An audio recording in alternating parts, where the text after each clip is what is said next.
The silk of my gown pooled around me, a river of ivory spilling across the carpet. I sat frozen at the vanity, phone buzzing in my hand. My father's words glowed on the screen like they were carved in ice. "I can't walk you down the aisle. Silas's event is too important. I'll try for the reception." For a long moment, I couldn't breathe. The walls of the bridal suite seemed to close in bouquets wilting in their vases, laughter from bridesmaids tapering into silence as they saw my face. I felt the sting before I understood it, like a shard of glass lodged in my chest. He had promised, for months. I had reassured myself he wouldn't let Silas take this from me. I had even offered Solutions car service, schedule adjustments, endless compromises. And still, on the one day meant to be mine, he chose my brother. My hands trembled as I set the phone down, the screen going black but leaving the words etched in my mind. I pressed my palms into my lap, trying to stop the quake in my fingers. "Behind me," Jessica whispered to the others, and their reflection hovered uncertainly in the mirror. The image in front of me, the bride with her painted lips and flawless veil, looked like a stranger.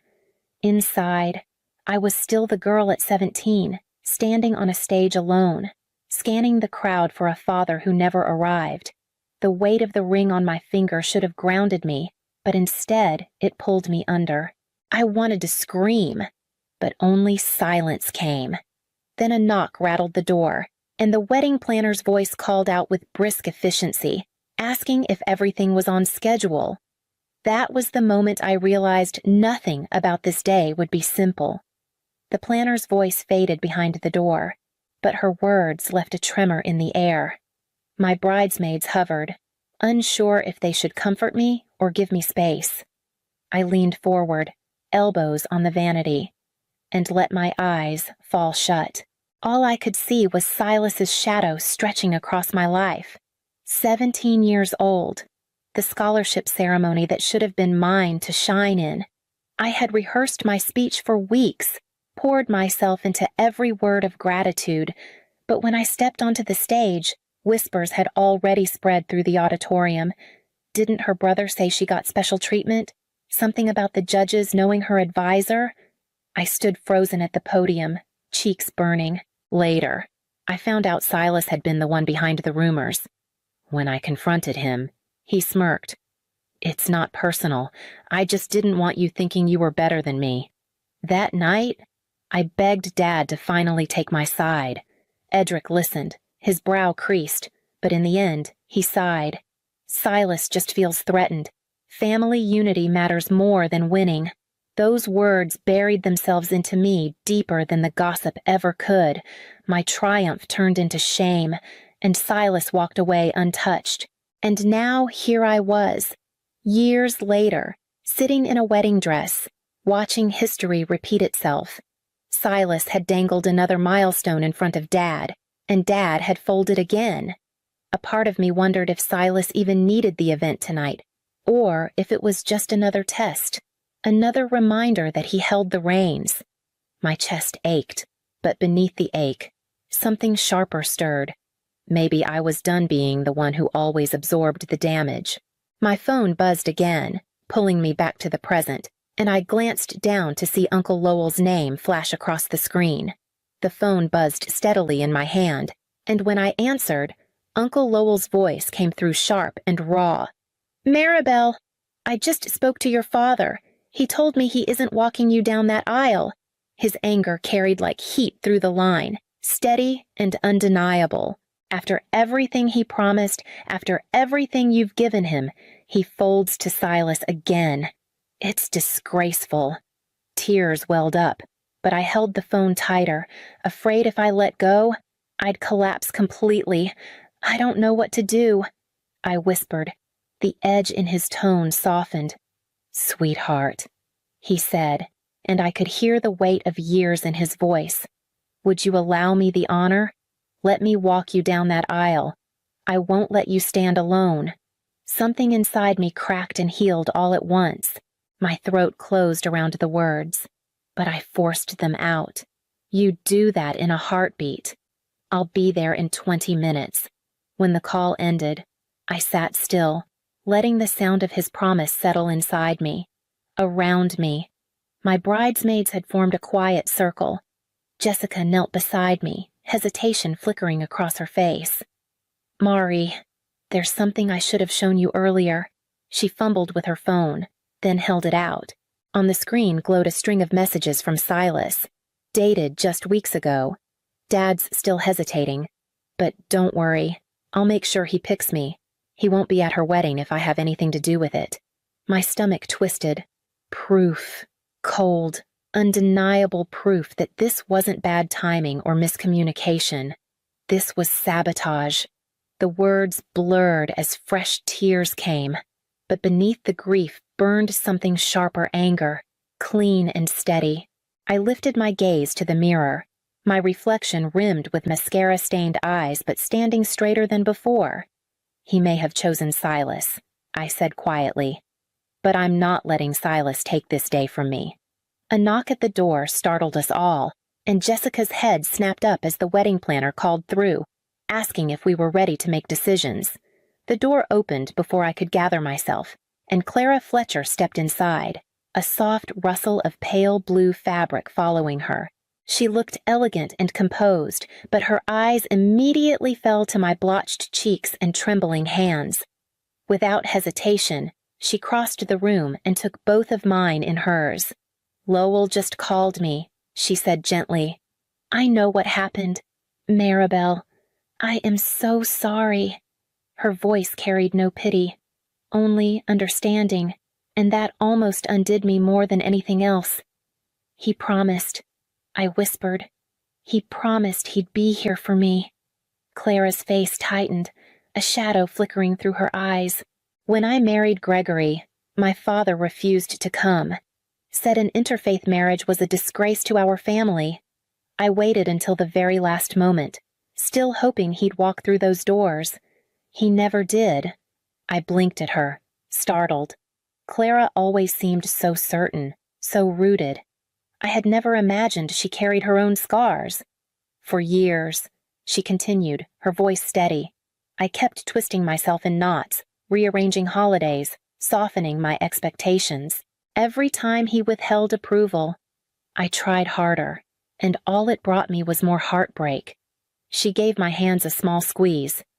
You have a choice right now, Maribel.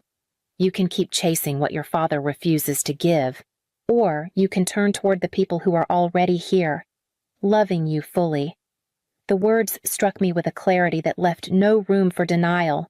I thought of Lowell on his way, of Dorian waiting at the altar, of Clara standing here offering me the kind of maternal steadiness I hadn't felt since my mother died.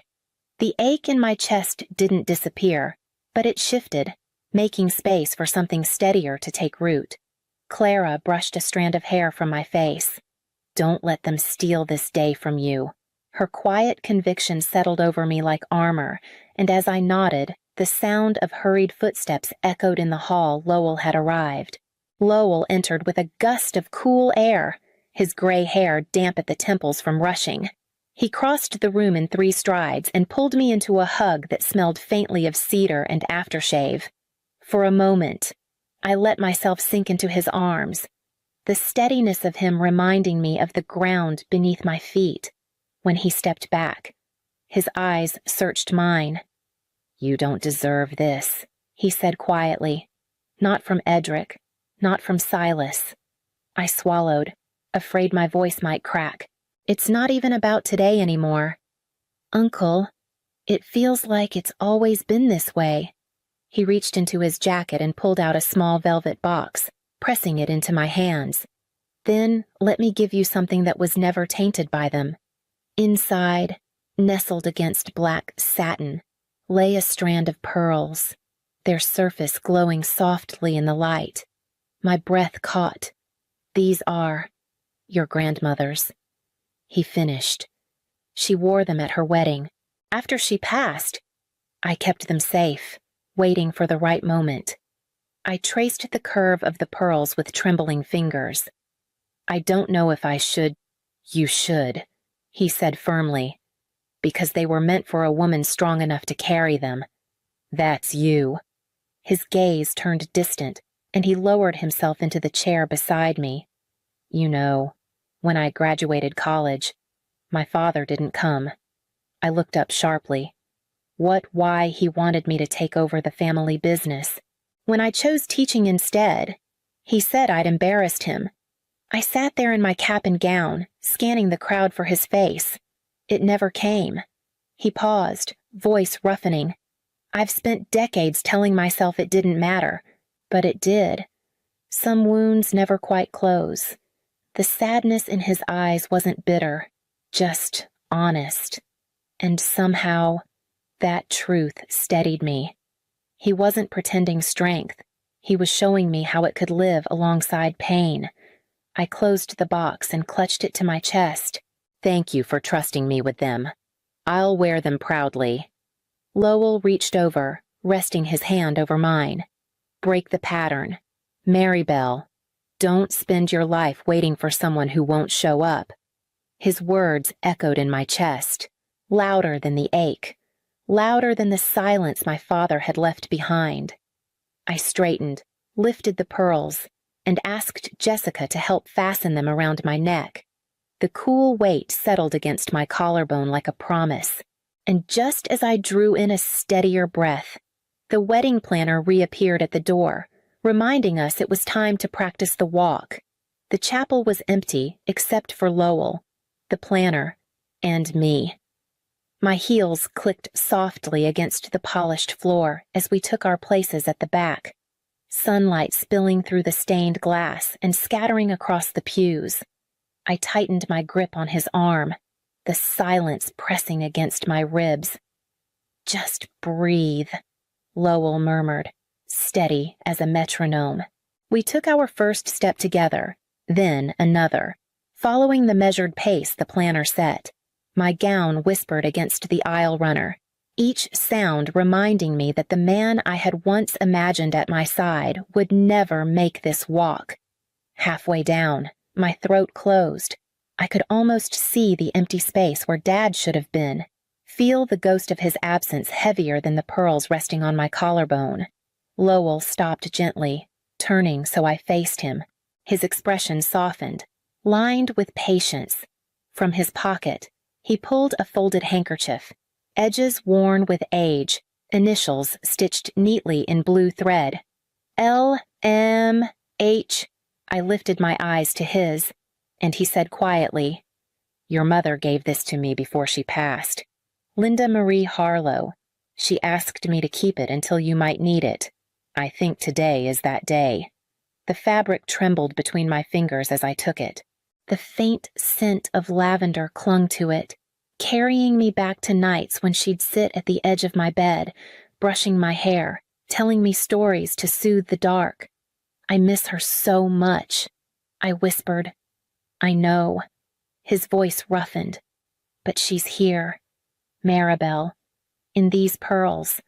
In that handkerchief. In you." The ache inside me shifted into something steadier, rooted. I pressed the handkerchief to my chest, inhaling deeply, then nodded. "Let's try again." We walked the full length of the aisle this time, my steps aligning with his, my hand firm on his arm. At the altar, I lifted my chin. The absence still throbbed, but it no longer owned me. As we turned to walk back, the planner smiled faintly, adjusting her clipboard. Outside the chapel, I could already hear the rising hum of guests arriving. The music began, low and steady, and the chapel doors swung open. A wash of sunlight spilled across the aisle, and every head turned. My heart pounded as I stepped forward on Uncle Lowell's arm, the pearls cool against my skin, the handkerchief tucked safely into my palm. Gasps rippled through the guests when they realized my father wasn't by my side. For a heartbeat, shame threatened to buckle my knees. But then I caught sight of Dorian at the altar, his eyes fixed only on me, his expression a mixture of awe and love. The ache inside me loosened, and I lifted my chin. Lowell's arm was solid, grounding. Each step we took felt less like loss and more like defiance. I wasn't abandoned, I was accompanied by the person who chose to show up. When we reached the altar, the officiant smiled warmly before speaking. Family is a word we often tie to blood, but today we are reminded that family is also chosen. It is shown by presence, by love, and by sacrifice. Her words spread through the garden like a blessing, and for the first time all day, I felt something close to peace. Lowell placed my hand gently in Dorian's, his eyes shining with quiet pride. "She's yours to cherish," he whispered. Though I knew he wasn't letting me go, he was standing beside me in another way. As Dorian's fingers closed around mine, I felt steady, complete. The hollow place carved by my father's absence no longer yawned wide.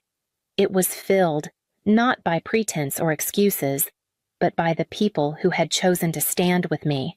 I turned toward Dorian, ready to speak my vows. Just as the faint creak of the chapel doors behind us announced another arrival, the reception was already alive with music and the clinking of glasses when I saw him, my father, hovering at the edge of the ballroom. His suit looked hastily pressed, his shoulders hunched as though he knew he was late not only in hours, but in years of promises. Conversations faltered as guests noticed him, but no one approached. I kept my back straight, refusing to let the old ache rise again. Before I could decide whether to acknowledge him, Rowan, my cousin, hurried over. His expression was tight, his phone gripped firmly in his hand. "Maribel, you need to see this," he said, glancing toward my father. He turned the screen toward me. Group chat messages lit up the display, Silas's words sharp and mocking. "Dad's waffling, but don't worry, I'll make sure he skips her big day. Drinks at Murphy's, same time as the ceremony. He'll choose me, like always." My breath caught as Rowan swiped to the next set of messages. Photos filled the screen, Silas surrounded by friends, cocktails raised, time-stamped squarely during the moment I'd been walking down the aisle with Lowell. Laughter, pride, celebration all at my expense. Rowan's voice hardened. "He moved the time 3 times to line up with every change in your wedding schedule. He planned it." The ballroom seemed to tilt. My father stood only a few feet away now, his face pale as he caught sight of the images himself. For once, there was no excuse, no weak smile or half-truth to hide behind. I pressed my hand against the pearls at my throat, steadying myself as a swell of anger, grief, and clarity converged. The truth was laid bare for everyone to see, and there was no going back. I turned slowly to face him, every eye in the room waiting for what I would say next. My father stepped closer, his mouth opening and closing before sound came. "Maribel," he said, voice breaking. I didn't know Silas had done this. If I had, I lifted my hand, cutting him off. "You would have what? Come this time kept your word just once." My voice was calm, too calm. "You've been making this same choice for years. Today only proved what I already knew." He flinched, the color draining from his face. "I want to apologize." He tried again, louder now as though the volume could erase the truth. "No." The word landed solidly, like a stone dropped in still water. "You made your choice. Now I make mine." The silence in the room stretched long and heavy. I turned away, leaving him in it, and crossed the dance floor where Uncle Lowell waited. When the music shifted, he stepped forward, offering his arm. I took it without hesitation. We moved together in time, his eyes glistening but proud. "You look radiant," he whispered. "For once," I replied. "I feel it." When the song ended, Dorian stepped in, his hand warm at my back, guiding me into his embrace. The ache I had carried all day eased as he leaned down and murmured, "You're not alone. Not anymore." I rested my head against his shoulder, letting the rhythm and his steadiness carry me. beyond him. I caught a glimpse of my father standing at the periphery, shoulders hunched, smaller than I had ever seen him. But I no longer felt the familiar pull to bridge the gap. The strings that tied me to his approval had finally snapped, and the air around me felt freer than it ever had before. The band shifted into a brighter melody, and laughter rose around us, carrying me into the night. Autumn sunlight filtered through the windows of the Fletcher home, casting a warm glow over the table where our family gathered. The laughter of cousins and the clink of glasses filled the room, and Dorian's hand rested gently over the curve of my belly. I still wasn't used to the flutter of life inside me, but it felt like a promise I'd finally kept to myself. Lowell rose from his chair, his smile softer than usual, and handed me a wrapped bundle. I unfolded the tissue paper to reveal a cream-colored baby blanket, the stitches intricate and careful. "Alice made this years ago," he said, his voice thick. "She wanted it to be for the next generation. I think she'd be glad it's finally in the right hands." I traced the delicate pattern, the weight of his gift settling over me. "It's beautiful," I whispered. He nodded, eyes glistening, and reached to squeeze my shoulder. The doorbell rang, and a hush fell briefly. When it opened, my father stood there, a worn photo album clutched to his chest. He looked smaller than I remembered, his eyes searching for mine. "I brought something," he said, stepping in cautiously. "Photos of your mother, ones you've never seen." I hesitated, then gestured for him to join us. He opened the album to a picture of her smiling, pregnant with me, her hand resting over the same swell I now carried. His voice was quiet. "I can't change the past, Maribel, but I'd like to be here for your future, for her future." I didn't promise him forgiveness. I only took a slow breath and said, "One day at a time."